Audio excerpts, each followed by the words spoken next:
You know what? I love sport because I believe sport is the hope of a nation. Sport unifies people, especially when there's a big win.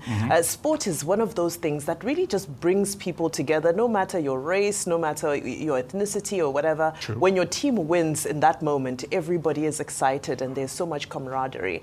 And I think that's the joy of this moment that I hope can be amplified as much as possible, because of course, because it's the women's sport, it may not have as much of a following as the male sport. But hopefully this is something that can be a message out there to say that besides the fact, which is the highlight here, that the women's sports are doing incredibly well, is the fact that this is an opportunity, a great opportunity for young Nigerian girls as well, in an industry that has always been male dominated, that people have always felt that is a man's world, that there exists real opportunity. For me, what the individuals who really stand out were, I mentioned Chioma Okafor before and Ashley Plumtre. And why do I mention them? I mention them because both of them are of mixed heritage. They have an option to play for another country. They have an option not to be here. They don't have to be here. As is the case with most of the players on that team, many of them duly qualified to be anywhere else in the world, but they are choosing Nigeria. Now, for me, as a mother of children who are half Nigerian, half Zimbabwean, I love the fact that I can sit down with my children and say,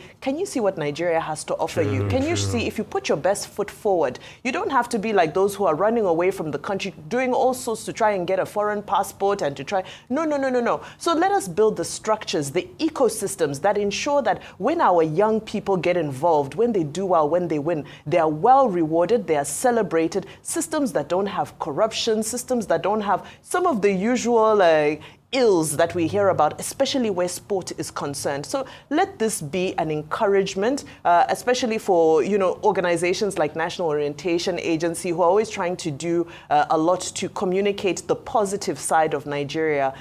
But let's also make sure that we're holding our institutions accountable so that when our children go into there's no maga-maga. It's straightforward, and let your merit speak for you.